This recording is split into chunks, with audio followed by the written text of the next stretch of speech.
divided into 3 sections. We have the triptych in the back, we have 4 larger photos, and then we have the 2 big photos here behind me. I feel like that all 3 kind of work in tandem together to explain the show. But maybe I'll begin by just kind of describing them. The very first 3 sets of images you see, they're body parts, close crop. You have a hand, a foot, and a torso, and they're all in motion. The large 4 are all black and white. All the images are black and white, of course. The large 4 are all nudes set in landscapes at night. You'll notice there's no man-made objects in it. There's just, I guess, natural objects. And then behind me are 2 photos. It's a diptych. It's a face in the sand, buried underneath the sand, exposed to the camera. One with mouth closed, eyes closed, and the other one mouth open, eyes open, almost kind of breathing for air. Yeah. My work is also all black and white. They're all, like, I'm the model in all the photos, and they are kind of long exposures of different movements that I've made. So there's some headshots, some wider shots, some shots of my arms, and they're printed in the darkroom, and we'll get into that later, but there's a reason that they're hung in this way, which is currently 5, 6 of them are framed, and 3 of them are unframed. And yeah, we'll go into detail about that. I think we'll start with Tommy. So Tommy, your work is about questioning the nature of representing and rendering images. From our past conversations, I know you're concerned with how we determine authenticity and how a sense of authenticity resonates with people. Can you talk a little bit more and describe the work and why there are 3 sections of the work? Mm-hmm. So kind of working on this notion of authenticity. All the work is very, I could say it's very simple in how it's depicted. And the reason for that with this kind of notion of authenticity is that in the images, it's just ourselves, and it's, ourselves in the world, and we're kind of placed in this world in a very vulnerable position. And then we just kind of have to work together and just kind of figure it out. Can you tell me a little bit more about why the grouping of because you said that they're kind of in 3 parts, and what are those 3 parts representing together? So the first set of images I talk about, it's very much just kind of accepting what we're born with. Kind of, we have all these features that not maybe necessarily everyone has. And that's kind of a very privileged point to kind of begin from. And so that's the triptych in the back? Yes, that's the triptych in the back. Okay. And then you kind of move on to the 4 images, the large images here. And so can you repeat the question again? Just talking about the grouping and what groups them together. Okay, so in the 4 larger images, obviously they're in the natural landscape.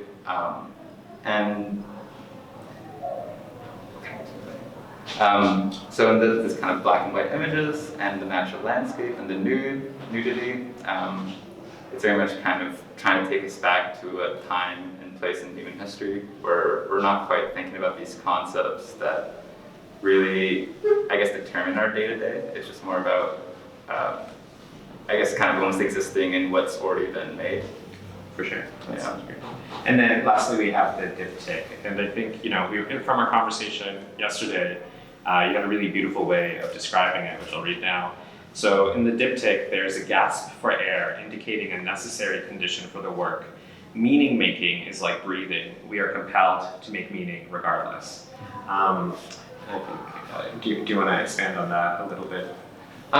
Yeah, so I guess a lot of the work came to me at a time when I was still in my 3rd year production photo course, and at the time I was taking an existentialism course, and it kind of opened up this kind of opportunity for me to reflect on, I guess, my position in the world and not quite a self-absorbed sense, but more kind of our commitments to each other in a way. And these images are kind of almost a bit like an in-between point where, we could maybe try really hard to kind of breathe this new life into things, but at the same time, it can be very closed off, and it's very much like life or death in a way.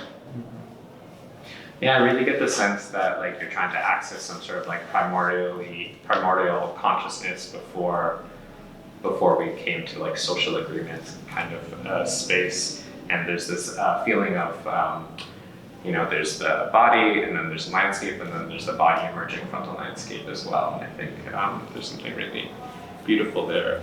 Could you tell me where was the work shot?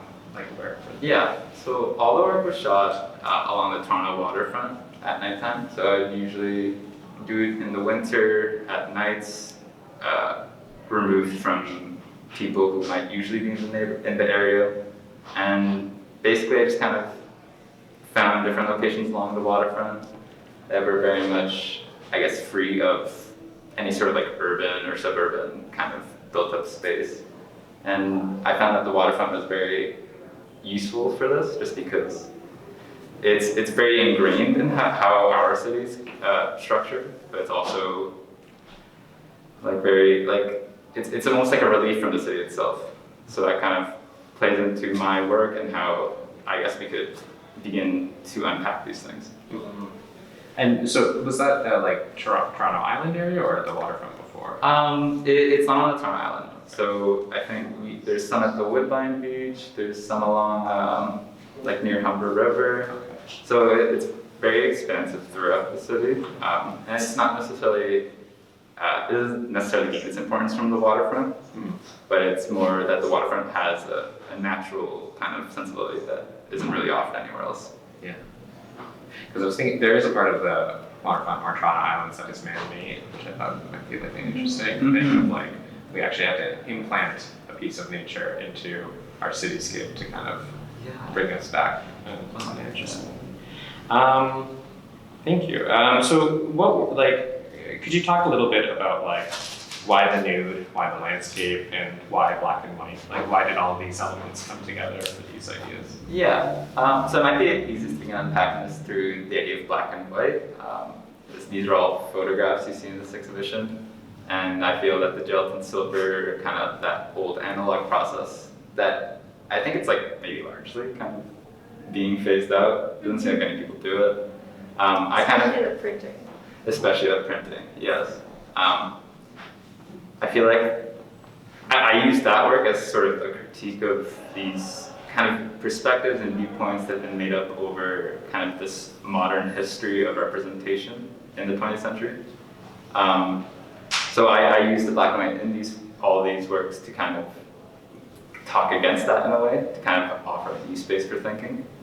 But then I offer the nudity in the landscape because it's very much just kind of what we are ourselves. It's not necessarily photos of me, even though they're self-portraits, but I kind of always thought of them as photos of everyone in a way.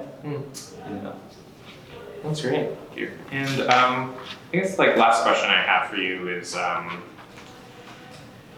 earlier in our discussions, you were like referencing the word authenticity quite a bit. Can you talk to us a little bit about like what authenticity means to you in terms of this work, and how does that relate to how images are constructed? Yeah, so authenticity kind of, for me in this work, I almost feel like it's being authentic requires a certain amount of vulnerability to, I guess, with yourself towards other people. So that's kind of how I kind of approach this work. Sorry, what was the second part? It's just like about how authenticity and the construction of images are. Oh, yeah. So it's kind of interesting. These are all very constructed images. They're, I guess, in the studio mode of photography. And in that, it's very like calculated and set up. But at the same time, I felt like there's a lot of, I guess, chance for, spontaneity. That's the best way to put it. And I think there's something beautiful in that because it kind of offers you a sort of introspection into what you've made without necessarily being not aware, but like almost like happy accidents. Yeah. Okay, thank you. I think happy accidents is a great segue to talk about our next artist, Durga Rajah.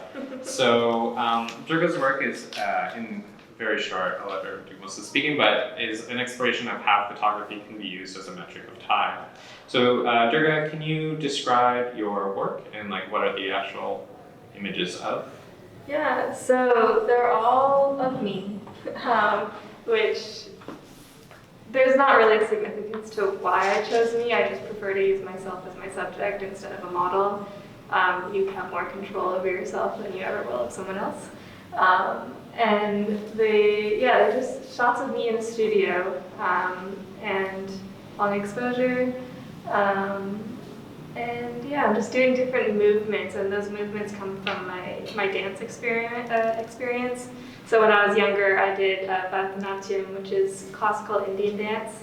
And although none of these are actual kind of movements or gestures from Indian dance, I used my kind of experience in understanding affect and gesture and rhythm and form from that dance to kind of create and pick the movements that I would do and perform for the camera.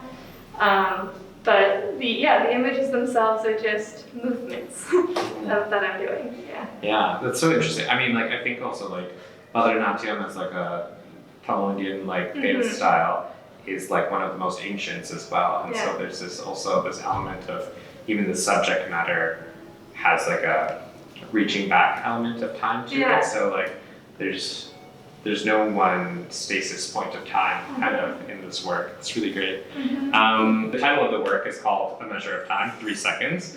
What does the 3 seconds refer to? Yeah, so what I was trying to do with this work is trying to talk about time using photography. So what I've done for that is I've achieved 2 ways to index time in the work, and the 3 seconds refers to the first index, which is the length of the exposure of each image.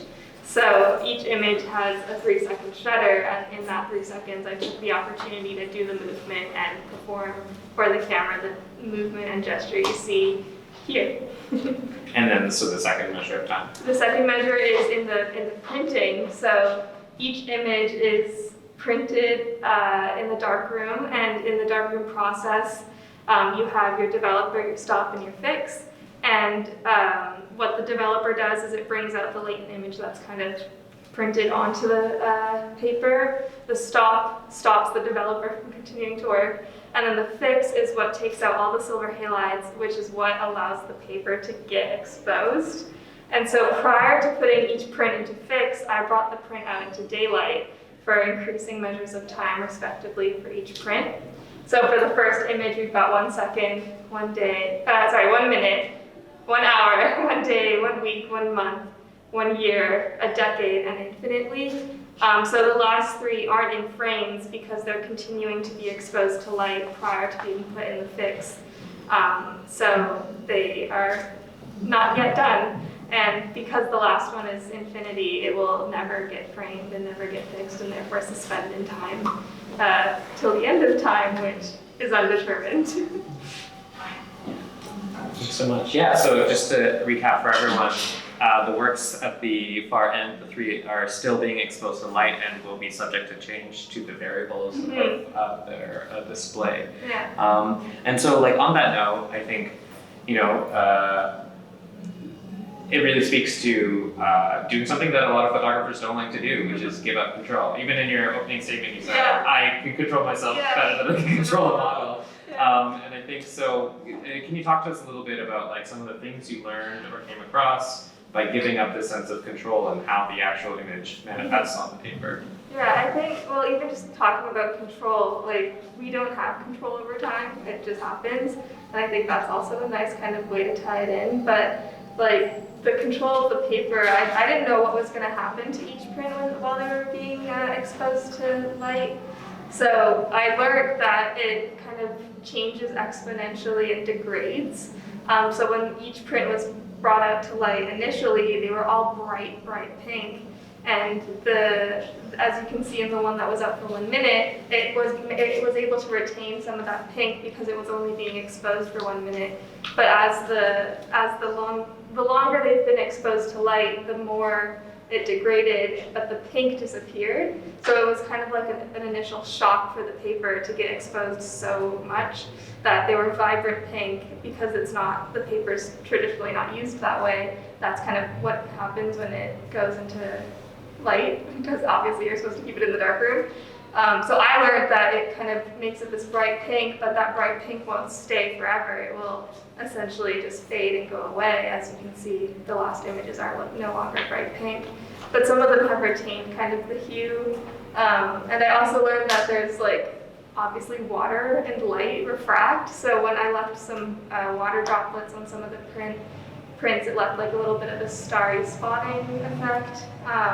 Which is something I think I could have predicted if I was just thinking it through a bit more, but I didn't kind of clean the water off some of the prints as well. So there's even more effects, and because it was a new experimental project that I've never done before, there was a lot of different change and things that were out of my control that I learned through kind of printing. But I think that kind of all ties into the concept. For sure. Yeah. Do you think there's anything unexpected that happens that you're like, oh, I'm gonna bake that, or this is gonna change how I approach photography in the future? It's okay to say no. I think conceptually there's a lot. One thing I really liked when I was having a conversation with someone else, I didn't know how the images would turn out because they're long exposures. I didn't know which part of my face would render more than the other. And I think kind of learning that and realizing even the images themselves were unpredictable and I had no control over how they would capture. It's a nice kind of other gesture in the image that kind of adds to all the time and being unable to control time. Yeah. Yeah. Thanks so much. Yeah, okay. I think those are all of my planned questions, but I wanted to open it up to the audience or YouTube to ask any questions. Yeah. Okay. So did you do the developing yourself for your film? Yeah. Yeah. I had a hand in the whole process. Yeah. So I know because you were saying it's really philosophical and situating the self and authenticity, and that was kind of for me, the darkroom process is a very meditative and a place to reflect. Mm-hmm. Did you find when you were kind of doing the whole darkroom process from shooting to developing the film to going to print, there was a moment for you to resonate with your concept? Yeah, I mean, the whole time I feel I don't know, it's very, I feel because I work in both film and digital, the film kind of always, anytime I work with it always offers me kind of a sort of slowing down, and it really offers me the opportunity to think about what it is I'm doing, not just technically, but on the conceptual levels that I'm trying to apply. So even in the printing and even loading film, it's all very it feels almost like high stakes, but it's always a moment of almost extreme importance. It feels as weird as that is. Yeah, I always find the whole process of kind of analog work to be very, you get to take your time with it. Unlike digital, I feel you're always snapping a photo every 5 seconds. But I feel I can really sense the time you took with the work, and when I look at the images, so I just thought I'd ask if that was true. Yeah, I mean, I would hope that patience kind of comes across in most of these images. It's almost a very big part. I feel in the work. I think it does. Oh yeah, I also have a question. I just realized you're in the photos. Is it a timer cookie thing, or was it someone hitting the button? So almost all of these are someone else hitting the button. But of course I would work with this person to set up the lights, and I'd measure the stuff and kind of set it up to my specifications. But yeah, it's very much I couldn't do this without someone else. And I think even talking to someone in the past, they were saying how it feels I could have been the one shooting these photos of myself in a weird way, which is very odd in my head. I never thought about it like that. Yeah, and it kind of also goes back to the fact that it's this body's every body kind of thing. Yeah, it's interesting. Are there any other questions? Yeah. Yeah, so I guess this question is sort of for the both of you. So I guess I'm interested in thinking about how these works go beyond your individuated experiences. So for instance, in Tommy's work, talking a lot about, you talk about how we sort of attribute meaning to certain things, or how we determine what to attribute meaning to, but specifically through imagery. And then in Durga's, finding significance through deconstructing time. But both of those works are sort of situated on your individual experiences. So I was curious how you might extend your concepts to go from the individual to the sort of collective level, thinking about collective experience, collective senses of time, collective senses of body. Yeah, thinking of the collective. I mean, for me, this might be arguable, like someone might disagree, but I think the 3-second index in the work for me is kind of my experience. It's a moment that I am in, whereas the paper and the second index, where it's the paper's being printed and people can see the print constantly changing, offers that, what was the word you used? The collective? Yeah, the collective experience. Because, when this show's been on since April, when the first people came in that first few weeks, they were experiencing a different set of images at the end there. And the 1 month print wasn't even framed yet. I have done a performance here to frame it. So they had their own experience. And then now there's a different experience as we're on the last day of the show and the images are still up. They've changed, they've curled due to the humidity. There's all these different things happening, and kind of just the environment's experience, I feel like could arguably be kind of that collective experience. But moving forward, I'm not too sure how this affects the collective experience. I hope it does in some way. I hope with my images there's and I feel this with Durga's as well, where it kind of offers a sort of space to think about like what you're looking at. And I feel like in that sense, that's kind of almost the biggest goal in my work, where I want to not just to look at it, but maybe think about kind of how these things almost like reflect on you, and how there's like these little feelings that you get that you might not necessarily have had before. And if anyone thinks anything besides just kind of like blankly staring at these photos, I think I've hopefully done my job. I don't know if this relates to your question, but when you were talking earlier, you mentioned like life and death with these two photos, and I kind of realized like you could arguably say one, like, are you being buried or are you coming out of the ground? Mm-hmm. And it's kind of like the end and beginning of time for an individual's body. And then I have my infinity print, which will forever go on. I feel like it kind of has a nice link between understanding life and death and like the infinite of time. But I think, that uncertainty. yeah, the uncertainty of like what is to come, what is afterlife, what is before life, like who knows? Which, that's a collective experience. I would say everyone's always wondering what's happening, like what's next, and whether it's about, the afterlife or what's next right now, what are we gonna do at the end of the day? There's always that like contemplative and thinking about something.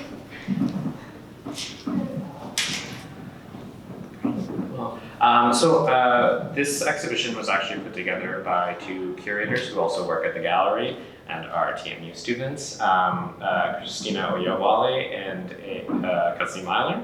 Unfortunately, they both couldn't be here for various reasons, but I'm just going to read out a statement from Christina and Kelsey. So this one is from Christina. Tommy and Durga's projects worked well together because they were both investigating time and the human body in similar but extremely different ways. The works converse with each other to find a commonality of what it means to exist and move through space. They critically analyze what every second, minute, and hour mean to be a vulnerable human. They bear the weight of existence and express it in such poetic ways. I value their work from them as artists because of their abilities to think of life as a performance from a critical and emotional perspective. And so that was Christina Oyawale, and from Kelsey Myler, sorry, I just saw my phone. The pairing of work of Tommy and Durga felt like a promising and natural choice when curating an exhibition for this year's Contact Festival. Rooted in analog photography as it relates to conceptions of time, both series engage in the construction and preservation of an image.